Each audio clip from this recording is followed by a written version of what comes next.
Hi, Michelle from Dogsafe here with another tips from Dogsafe Canine First Aid.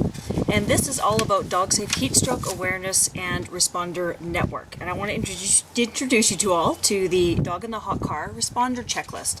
So when you go to, you're out shopping and you've made the responsible choice, you've left your dog at home, and you pull up and you see the car beside you, the windows may be down just a little bit, it may be partially in the shade, but there's a dog inside.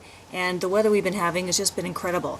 And your heart rate starts going and your adrenaline starts going because it's not okay, But what do you do? And it can be a very emotional topic. These are our family members and we don't like to see them in harm's way. So we have designed the heat stroke, as part of the Heat Stroke Awareness and Responder Network, there's a Dog in a Hot Car checklist. So it's something that you can, it's a free download on our website. You can pull it off the website, make a few copies, right? So if you've got people that are helping you, or if you need to use it, hopefully, not at all, but if you do need to use it in the summertime, then they will be there for you in your glove box, throw it in your purse, throw it in your back pocket, that type of thing. And it's something that it will help you, walk you through in a step-by-step way so that you can respond in an effective way. So there's categories.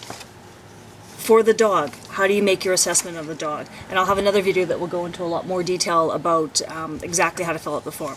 But there's a section about the dog, the physical description, the containment, the heat stroke risk assessment section, the vehicle, things like what color is the vehicle, what color are the seats inside, are the windows rolled down and how much are they rolled down?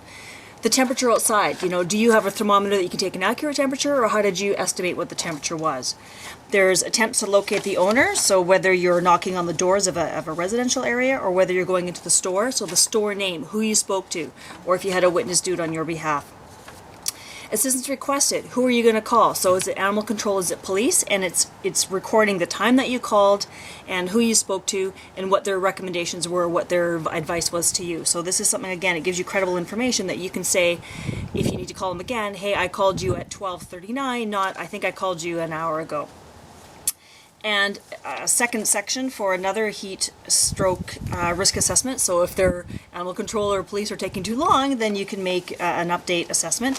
And then a real important one is that if it is a life-threatening situation and you're going to making the choice to enter the vehicle with force, then you better be making some notes about that, because you'll be having to explain to somebody, whether it's the police who attend, animal control, the owner, and it's also good information to give to the veterinarian as well as the condition of the dog. So the time, how did you get inside? How did you leave information for the owner? Did you leave a note on their windshield, etc.? Also on the back, then there's some vital signs taken. So again, we want to be able to, if you've gone in force with the vehicle, you've determined it's a life-threatening situation, how did you determine that? So what are the signs and symptoms that you saw on the dog? So taking their vital signs.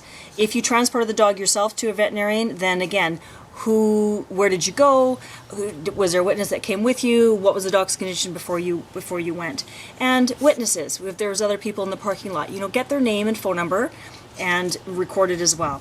So hopefully this will help you respond in a somewhat of a calm manner. But the point is, if you've got good, credible information, it helps with the police in a possible investigation, or animal control in a possible investigation. So the laws are in place in order to get a possible conviction, whether it's cruelty, etc. But if you've got the information, that will help go a long ways. And then once it's completed, you can give it to the police officer. And as a former police officer with Vancouver City Police, this is the type of information that I would love to have received when I got in sight, rather than I've attended hundreds of these calls and I get there, a lot of times people are so so up, that no information is recorded and it's just a lot of emotions flying around. So on the other hand, this does not replace veterinary care. This does not replace police or animal control. So making sure that this is a step to help in the whole circle of things, but you do want to have police or animal control call them and see if they can attend as well. But on the other hand, you're making the decisions. If it's a dog that's in need of immediate care, hopefully this will help you record some information. So go to our website, Dogsafe.ca. On the straight menu, there is a community programs link. Click on that and you will find the Heat Stroke Awareness and Responder Network, and that's where you find this download, as well as a number of other downloads as well for free resources. Okay, have a safe summer.